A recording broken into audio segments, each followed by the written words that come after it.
Hi, I'm Dr. Papia Bhattacharjee. In this problem, we are given a function f of x, y is x times y, and we have all these planes.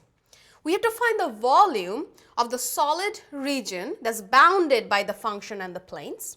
But before that, we have to set up integrals of both orders to compute the volume, and then use the most convenient one to actually find the volume.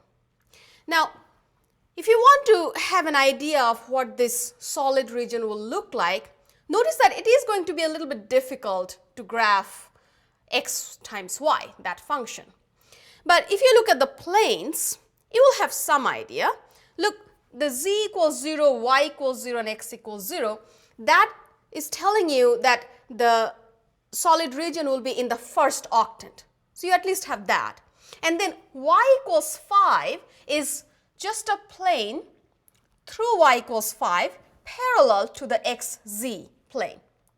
Okay? And x equals 3 is similar, so it's a plane through x equals 3 and parallel to yz plane. So these two planes you can see very easily.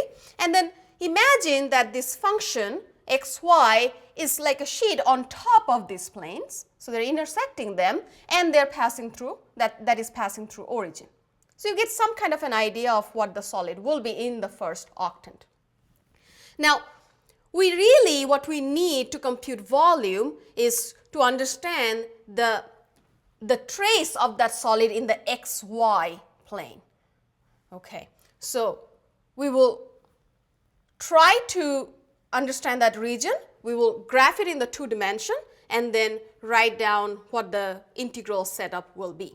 Okay, so first quickly let me remind you that to compute volume,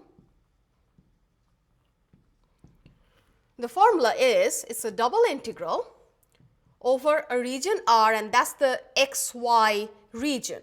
That's the xy trace of this solid. And then we have the function times dA, which is the area of a representing rectangle inside the region in the xy plane. Okay. Now, let's try to understand the region. Okay. And you see very clearly, right? These two planes are going to be bounding the solid, and therefore the xy region is right here, this rectangle. And we also know that this rectangle is 5 units on the y-axis and 3 units in the x-axis. So let's try to draw this region in our xy coordinate plane. So it'll be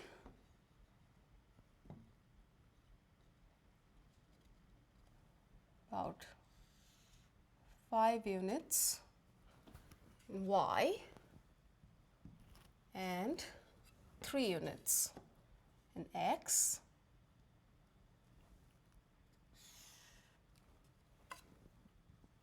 Let's draw it one more time. Since we have to write down the integral in both orders, we have to draw the rectangle inside the region differently. So same thing here, 5 on y and 3 in x. Okay, so this region is right here, the xy trace. Okay, so let us first draw the rectangles. Remember, we have to draw a representing rectangle inside the region. And depending on how you draw it, vertically or horizontally, that's how we will decide what the bounds are and how the integral should be written. Okay, so here let me draw a vertical rectangle. And so the width is delta x, and therefore let's write down the x bounds. Notice the x is starting at 0 and ending at 3. Now what about y? Y, look at the length of this representing rectangle, and you see that y is starting at x-axis, that is y equals 0, and ending at y equals 5. So these are the bounds for this picture. For this side, let's draw the rectangle horizontally now inside the region. And so width is delta y. And now notice, what about the y bounds? This is the width, right? So y is from 0 to 5. And x is the length, which is from 0 to 3. So you notice that they have the same bounds for x and y. It doesn't matter which way you really draw the rectangle, so you will get the same bounds. And so when you write down the integral, in this case, x is the outer bound. So x will be 0 to 3, that will be the outer integral. The inner integral is 0 to 5. And then the function is given here, x times y. And be careful what you write, how you write the dA. Remember, x is outer, so it will be dy dx. Okay.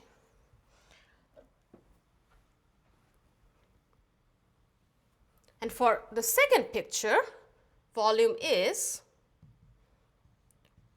now here y is the outer, so we'll have 0 to 5 on the outer integral. Inner one is 0 to 3. Same function xy, just switch the dy and dx, so it will be dx dy. All right. Now notice carefully this two integral, the setup, the form of it.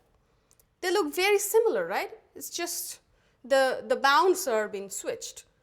Nothing really different, and therefore it doesn't matter which one you choose to compute the volume. They're both going to be the same difficulty level.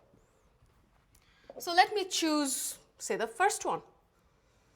So I'm choosing 0 to 3, 0 to 5, xy dy dx. And let's evaluate this integral. Remember, this is a double integral, so ignore the outer one first. Just consider the inner integral. And this is in terms of y, because it's dy coming first. Therefore, x is constant. So you write down x as it is, and the antiderivative of y is y squared over 2. And then you evaluate from 0 to 5 dx. Okay, so let's come here. So this is 0 to 3 x. Now plug in 5 for y, you get 5 square over 2. And when you plug in 0 for y, you just get 0. So you just ignore that. This dx. Pull out the constant outside the integral, that's 25 over 2, 0 to 3 x dx. This is just a single integral. And the antiderivative of x is x squared over 2 from 0 to 3. So this is 25 over 2 times 3 square over 2. You're plugging in 3. Then when you plug in 0, you get 0. Again, you ignore that. So we get, let's see, use your calculator if you want. So 25 times 9, that's 225 divided by 4. Since this is volume, this will be cubic units.